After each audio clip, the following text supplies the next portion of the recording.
ચૂંટણી પૂર્વે ક્ષત્રિય સમાજના વિરોધને લઈને પણ રાજકારણ ગરમાયું છે। અમદાવાદમાં રાજવી પરિવારના રાજવીઓએ ક્ષત્રિય સમાજનું સમર્થન કર્યું।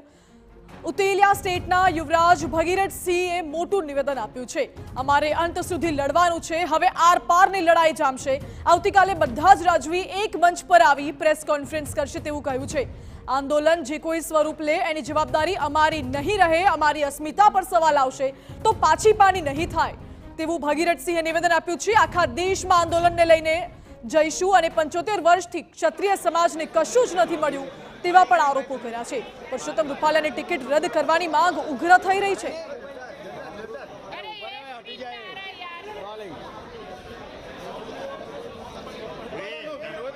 અને આ એજિટેશન ને અમારે ઠેઠ અંત સુધી અમારે હવે લડવાનું છે।